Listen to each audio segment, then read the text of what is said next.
नमस्ते दोस्तों, मैं मौर्य वर्षा मेरे यूट्यूब चैनल पर आप सबका स्वागत करती हूँ। आज हम महादेवी वर्मा द्वारा लिखित मैं नीर भरी दुख की बदली ये कविता देखने वाले हैं।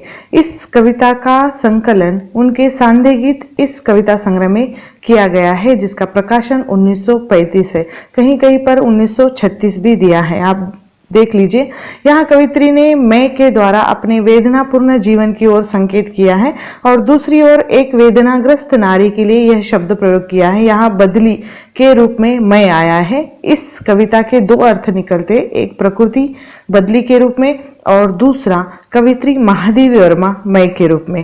तो चलिए इस कविता की व्याख्या देख लेते हैं। स्पंदन में चीर निस्पंद बसा, यहाँ से लेकर पलकों में निर्धारिणी मछली, यहाँ तक की व्याख्या इस तरह है। बदली के हर गर्जना के पीछे, हलचल के पीछे स्थिरता बसी है। कवित्री कहती है कि मानो कोई है जिस पर इस क्रुंदन गर्जना से कोई प्रभाव पड़ता नहीं है, वह निस्पंद रहता है। जो विश्व भीषण गर्मी या दुख में त्रस्त रहता है, वह इस गर्जना पर प्रसन्न होता है।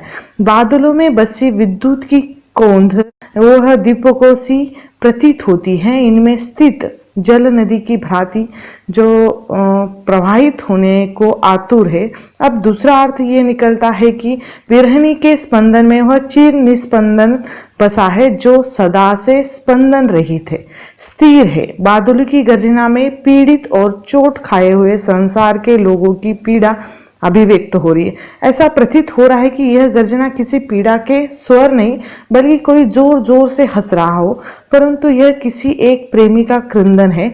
विरहनी की आंखों में दीपक से जलते रहते हैं। यह दीपक विरह अग्नि के भी हो सकते हैं, कवित्री के भी हो सकते हैं, आशा के भी हो सकते हैं। अब आंसू उसकी पलकों से नदी के समान बहने को आतुर है। वह अपनी विरह वेदना को आंसुओं के रूप में प्रवाहित करना चाहती है।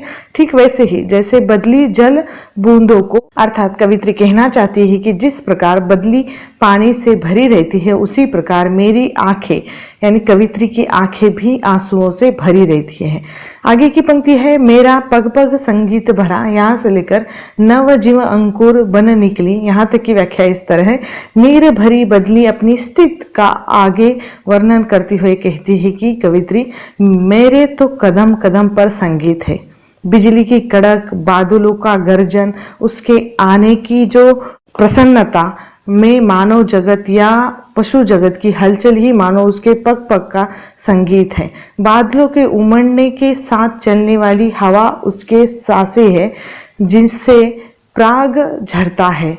उसे कवित्री ने स्वप्न पराग कहा है। बादलों के साथ लोगों के स्वप्न जुड़े हैं, उनके घुमड़ने पर मानो ही स्वप्नों से पराग झरता है। नवरंगों से युक्त इंद्रधनुषी आभा ही मानो बादलों के रंग भरे वस्त्र है। बादलों की छाया में मलय बयार शीतल सुगंधित पवन आश्रय ग्रहण करती है। जब बादल घुमड़ते हैं या घुमड़ने लगते हैं तो शीतल हवा बहने लगती है।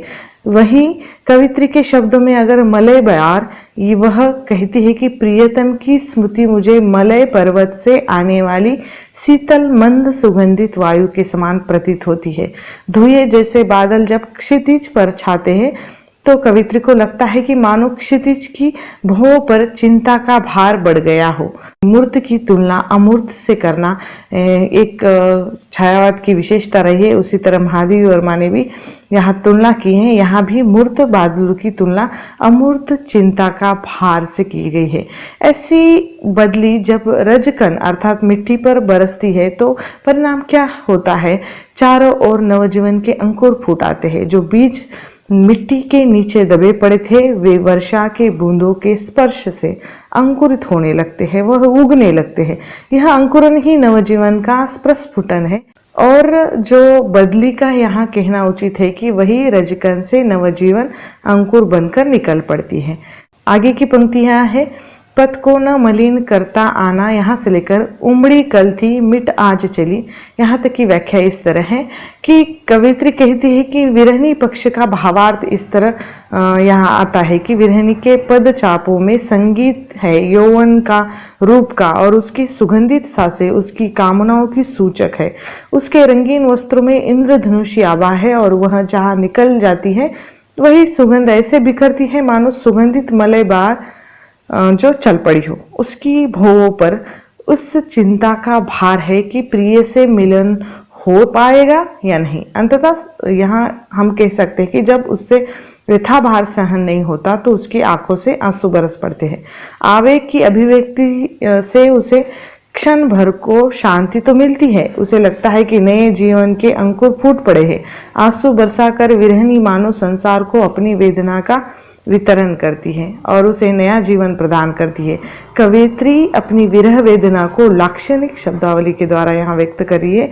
बदली कहती कि न तो मेरे आगमन से मार्ग गंदा होता है, न चले जाने के बाद कोई पदचिन्ह शेष रह जाता है। यहाँ बदली के मार्ग की बात है और उसका मार्ग धरती नहीं आकाश है। आकाश ही उसका मार्ग है, उस पर न तो बादलों के बरसने से कोई गंदगी दिखाई पड़ती है, न उनके चले जाने के बाद कोई चिन्ह शेष रह जाते हैं। आकाश मार्ग में वो कोई चिन्ह नहीं छोड़ जाते, वे जैसे आते हैं बरसकर वैसे ही चले जाते हैं। जो कुछ शेष रह जाते हैं आप बता सकते हैं, वह प्रश्न पूछ रही है कवित्री। जी हाँ, वे सुख भरी है और उन विचारों से तन मन सिहर उठता है। अब उनके साथ नवजीवन का जो विस्तार या उसकी विस्तार की जो सुविधा है, जो सुख ही सिहरन दे जाती है। यदि नवजीवन खेतों, मैदानों, वनों, हरियाली के रूप में दिखाई पड़ रहा है, जो वर्षा के आगमन की उनके उपकार की याद दिलाती है, वह याद सुखकर होती है। अन्यथा बादलों का क्या, वे तो आते हैं और चले जाते हैं। इतने विस्तृत विशाल नभ में किसी कोने में वे घर नहीं बना सकते। सच तो यह कि सारे नभ में छाने के बाद भी कोई एक कोना तक उनका अपना नहीं है। यह पूर्व निश्चित है कि कोई कोना मेरा अपना नहीं होगा। यह जानते हुए बदली घिरती है, घुमड़ती है, बरसती है और नवजीवन प्रदान करते हुए चलती है। यही उसका इतिहास है कि वह एक कल उमड़ी थी और आज अपना जल बरसाकर मिट गई है, उसकी स्मृतियां भर गई है। अब इन्हीं स्मृतियों के सहारे संसार में उल्लास की सिहरन का अनुभव किया जा सकता है।